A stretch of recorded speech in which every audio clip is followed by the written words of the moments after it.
ओ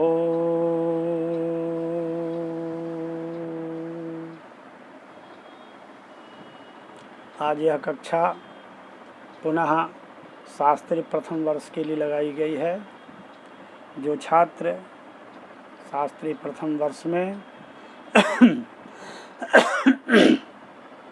व्याकरण विषय न लेकर साहित्य आदि विषय लेकर शास्त्री प्रथम वर्ष में पढ़ रहे हैं, उनका अनिवार्य प्रथम पत्र संस्कृत व्याकरण है।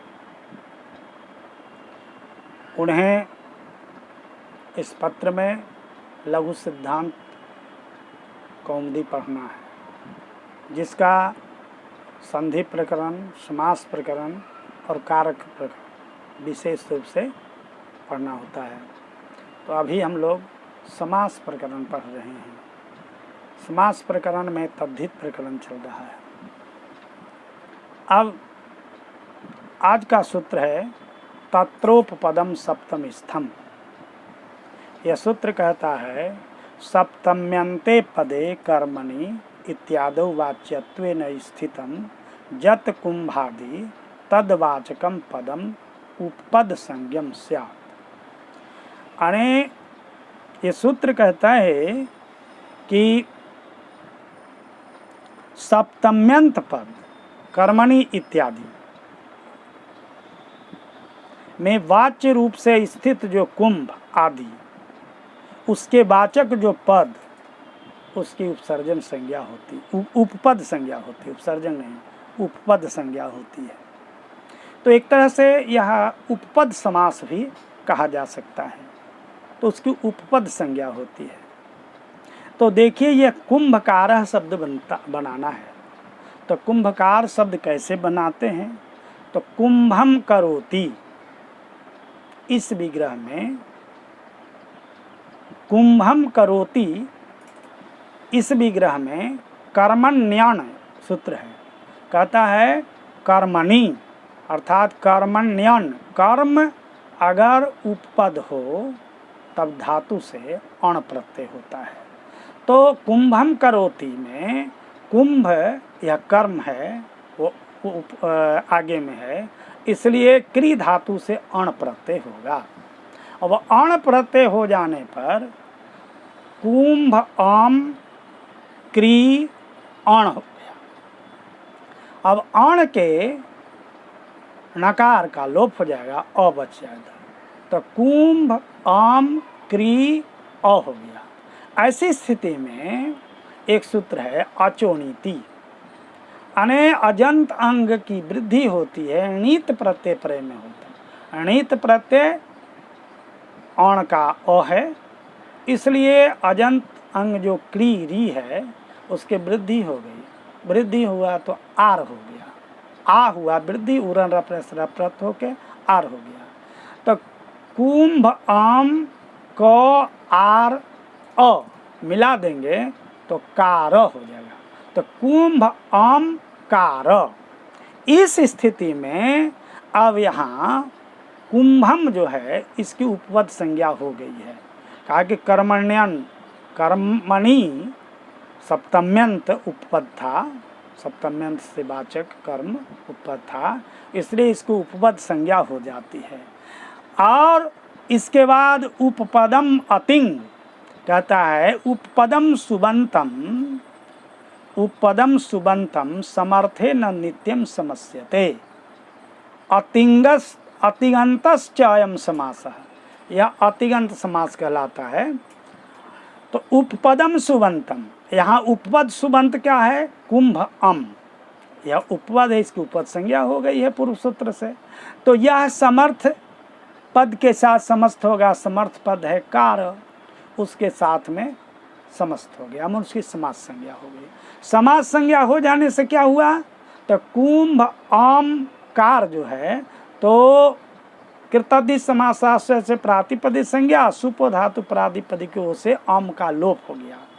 कुंभ के बाद जो अम है वो लोप था, कुंभ कार बन गया। अब कुंभकार जब बन गया तब इसके बाद में प्रथमा के एक वचन की विवक्षा में इंज्ञाप प्रातिपदिकात इस सूत्र से शुभ विभक्ति ला करके कुंभकारः शब्द बनाते हैं। इस तरह से हम देखते हैं कि यह उपपद समास अर्थात कुंभम को उपपद माना गया। उपपद संज्ञा करने वाला सूत्र है तत्रोपपदम सप्तम स्थम। इस सूत्र से उपपद हुआ है। तो उपपदवाचक जो शब्द है जिसकी उपपद संज्ञा हो गई है वह भी अणे समर्थ जो सुबंत है, समर्थ शब्द जो है उसके साथ समस्त होता है और वो नित्य समास होता है। अतिगंतश्चयम समास, यह अतिगंत समास अर्थात करोति ती रहता तब यह समास नहीं होता। यह तिगंत नहीं है, यह अण प्रत्यांत है, तद्धित कृदंत प्रत्यय हुआ है तो इसलिए यह समास हो गया। कुंभम करोति इति कुंभकारः। अगर अतिगंत कहेंगे, अतिगंत क्यों नहीं अगर कहें तो माँ भवान भूत, यहाँ भूत जो है भूत में यह तिगंत है इसलिए माँ भवान भूत यहाँ पर समास नहीं होता है। इस तरह से उपपद समास जो होता है अतिगंत होता है, ऐसा समझना चाहिए। अब एक बात और बताते हैं, गति कारकोपपदानाम कृद्भि सह समास वचनम प्राक सुबुत्पत्तेः। अब गति कारका नाम उपपदा नाम कृद्भि सह समास वचनम, अनेक गति कारक या उपपद जो है उसका समास होता है कृत प्रत्यांत समर्थ सुबंत के साथ, लेकिन प्राक शुभ उत्पत्ति है, शुभ उत्पत्ति से पहले। जैसे माने अश्वकृति अने कच्छपी इत्यादि शब्द बनता है, व्याघ्री शब्द बनता है। तो अब यहाँ देखिए, यहाँ व्याघ्री शब्द जो है बी आ घ्रा, बी उपसर्ग है, वी उपसर्ग है, आ उपसर्ग है, इसका घ्रा धातु के साथ में यहाँ समास हुआ है। समास होने के बाद में इसको आप कहें गति कारकोपपदा नाम, तो गति कारक उपपद है, यानी गति उपपद हो या कारक उपपद हो। तो देखिए गति उपसर्ग को कहते हैं तो वी है, उसकी गति संज्ञा हो जाएगी, और आ भी है उसके भी गति संज्ञा हो जाएगी, और घरा धातु है तो धातु के योग में प्रादियों की उपसर्ग संज्ञा भी होती है और गति संज्ञा भी होती है। तो यह अणे वी और आ दोनों की गति संज्ञा हो जाएगी। तो गति पूर्वक हो या उपपद पूर्व में हो तब भी कहते हैं कि कृदंत के साथ में समास होता है शुभ उत्पत्ति से पहले। तो घ्रा है, घ्रा धातु से वी आंग पूर्वक, वी आंग पूर्वक कहने का मतलब है कि वी आंग पूर्वक